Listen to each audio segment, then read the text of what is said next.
Christianity in the 17th century showed both deep conflict and new tolerance. The Age of Enlightenment grew to challenge Christianity as a whole, generally elevated human reason above divine revelation, and downgraded religious authorities such as the papacy based on it. Major conflicts with strong religious elements arose, particularly in Central Europe with the 30 Years' War, and in northwestern Europe with the Wars of the Three Kingdoms. Partly out of weariness with conflict, greater religious tolerance developed. In the Protestant world there was persecution of Arminians and religious independents, such as early Unitarians, Baptists and Quakers. In the Catholic world, Rome attempted to fend off Gallicanism and conciliarism, views which threatened the papacy and structure of the Church. Missionary activity in Asia and the Americas grew strongly, put down roots, and developed its institutions, though it met with strong resistance in Japan in particular. At the same time, Christian colonization of some areas outside Europe succeeded, driven by economic as well as religious reasons. Christian traders were heavily involved in the Atlantic slave trade, which had the effect of transporting Africans into Christian communities. A land war between Christianity and Islam continued, in the form of the campaigns of the Habsburg Empire and Ottoman Empire in the Balkans, a turning point coming at Vienna in 1683. The Tsardom of Russia, where Orthodox Christianity was the established religion, expanded eastwards into Siberia and Central Asia, regions of Islamic and shamanistic beliefs, and also southwest into the Ukraine, where the Uniate Eastern Catholic Churches arose. There was a very large volume of Christian literature published, particularly controversial and millennial but also historical and scholarly. Hagiography became more critical with the Bollandists, and ecclesiastical history became thoroughly developed and debated, with Catholic scholars such as Baronius and Jean Mabillon, and Protestants such as David Blondel laying down the lines of scholarship. Christian art of the Baroque and music derived from church forms was striking and influential on lay artists using secular expression and themes. Poetry and drama often treated biblical and religious matter, for example John Milton's Paradise Lost. Changing attitudes, Protestant and Catholic. At the beginning of the century, James I of England opposed the papal deposing power in a series of controversial works, and the assassination of Henry IV of France caused an intense focus on the theological doctrines concerned with tyrannicide. Both Henry and James, in different ways, pursued a peaceful policy of religious conciliation, aimed at eventually healing the breach caused by the Protestant Reformation. While progress along these lines seemed more possible during the 12 Years' Truce, conflicts after 1620 changed the picture, and the situation of Western and Central Europe after the Peace of Westphalia left a more stable but entrenched polarization of Protestant and Catholic territorial states, with religious minorities. The religious conflicts in Catholic France over Jansenism and Port Royal produced the controversial work Lettres Provinciales by Blaise Pascal. In it he took aim at the prevailing climate of moral theology, a speciality of the Jesuit order and the attitude of the Collège de Sorbonne. Pascal argued against the casuistry at that time deployed in cases of conscience, particularly doctrines associated with probabilism. By the end of the 17th century, the Dictionnaire historique et critique by Pierre Bayle represented the current debates in the Republic of Letters, a largely secular network of scholars and savants who commented in detail on religious matters as well as those of science. Proponents of wider religious toleration, and a skeptical line on many traditional beliefs, argued with increasing success for changes of attitude in many areas. Polemicism and Arianism contention between Catholic and Protestant matters gave rise to a substantial polemical literature, written both in Latin to appeal to international opinion among the educated, and in vernacular languages. In a climate where opinion was thought open to argument, the production of polemical literature was part of the role of prelates and other prominent churchmen. Academics and seminarians, and institutions such as Chelsea College in London and Aris College in Paris were set up expressly to favour such writing. The major debates between Protestants and Catholics proving inconclusive, and theological issues within Protestantism being divisive. There was also a return to the Irenaeusism, the search for religious peace.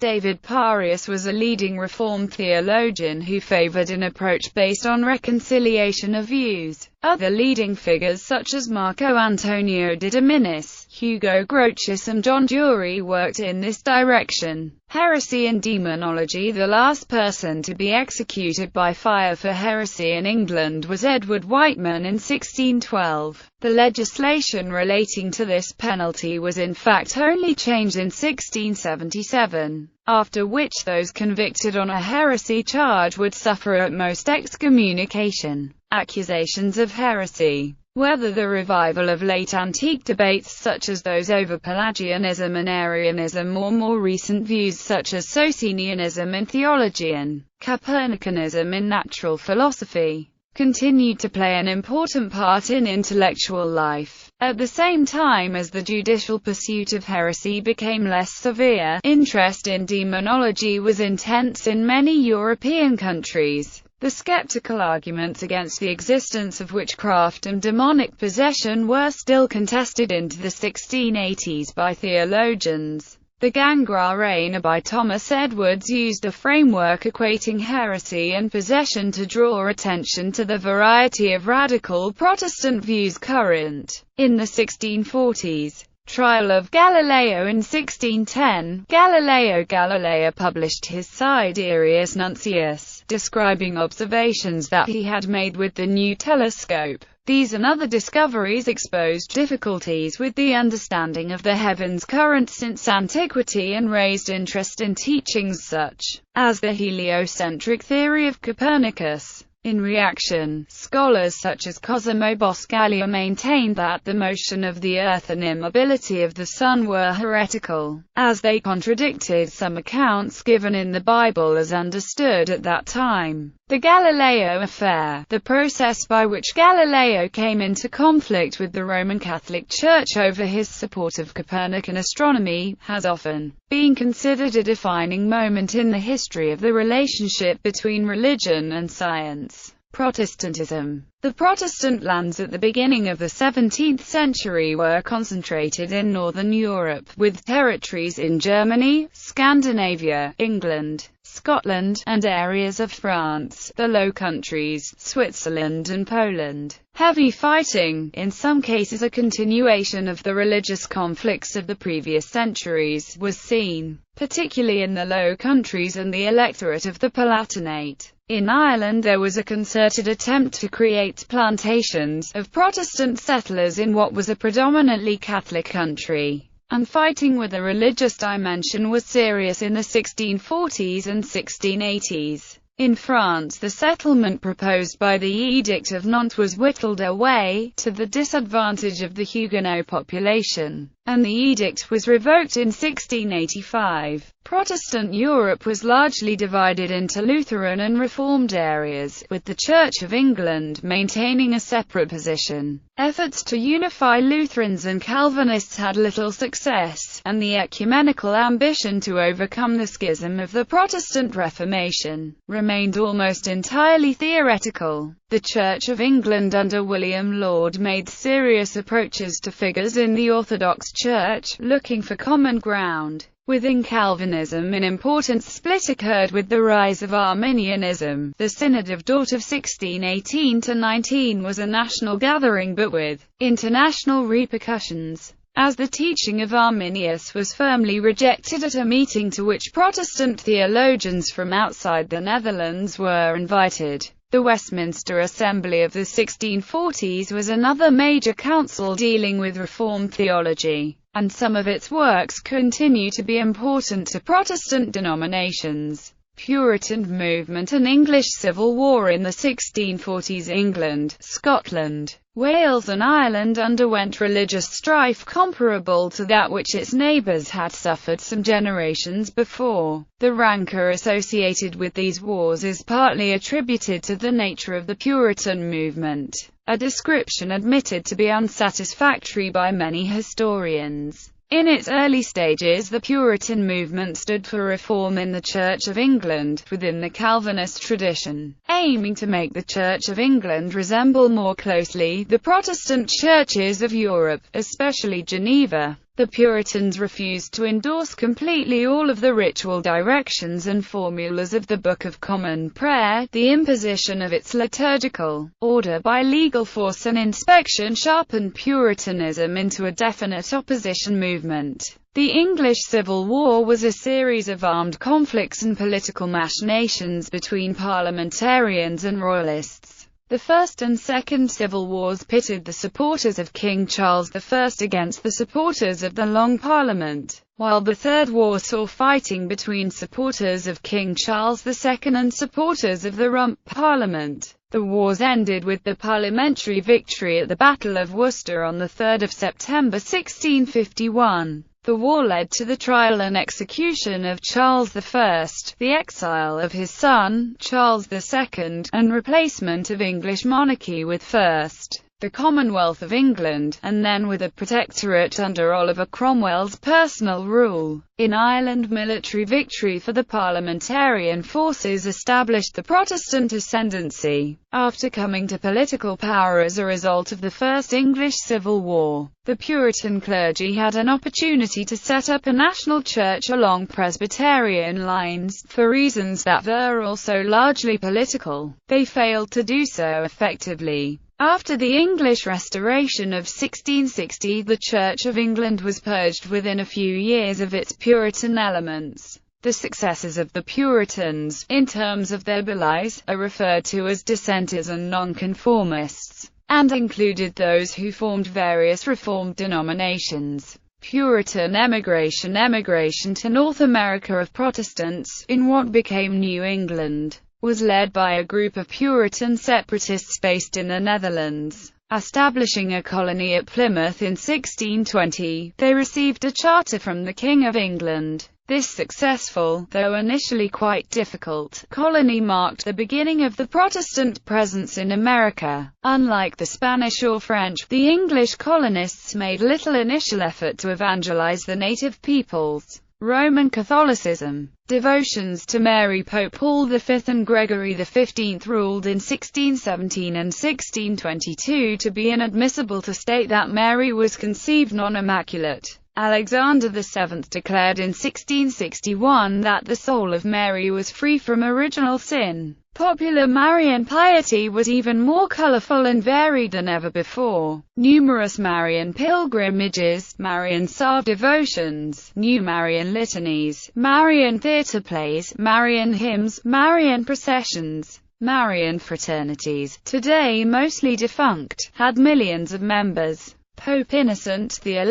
Toward the latter part of the 17th century, Pope Innocent XI viewed the increasing Turkish attacks against Europe, which were supported by France, as the major threat for the Church. He built a Polish-Austrian coalition for the Turkish defeat at Vienna in 1683. Scholars have called him a saintly pope because he reformed abuses by the Church, including simony, nepotism and the lavish papal expenditures that had caused him to inherit a papal debt of 50 million scudi. By eliminating certain honorary posts and introducing new fiscal policies, Innocent XI was able to regain control of the Church's finances. France and Gallicanism. In 1685, Gallicanist King Louis XIV of France issued the revocation of the Edict of Nantes, ending a century of religious toleration. France forced Catholic theologians to support conciliarism and deny papal infallibility.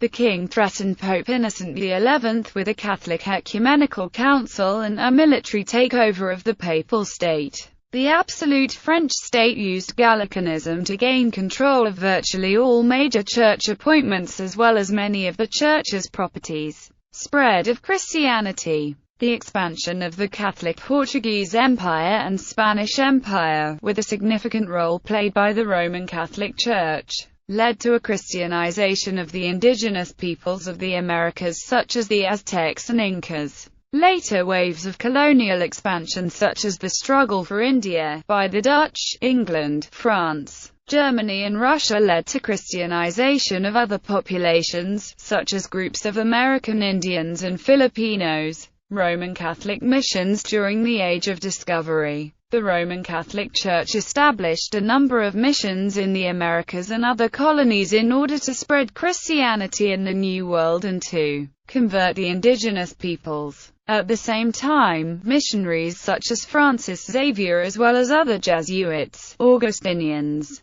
Franciscans and Dominicans were moving into Asia and the Far East. The Portuguese sent missions into Africa. The most significant failure of Roman Catholic missionary work was in Ethiopia. Although its ruler, Emperor Suetonius, had publicly declared his conversion to Catholicism in 1622, the declaration of Roman Catholicism as the official religion in 1626 led to increasing civil war. Following Suetonius' abdication, his son and successor Fasilides expelled Archbishop Afonso Mendes and his Jesuit brethren in 1633. Then in 1665 ordered the remaining religious writings of the Catholics burnt. On the other hand, other missions were relatively peaceful and focused on integration rather than cultural imperialism. The first Catholic church was built in Beijing in 1650. The emperor granted freedom of religion to Catholics. Ritchie had modified the Catholic faith to Chinese thinking, permitting among other things the veneration of the dead.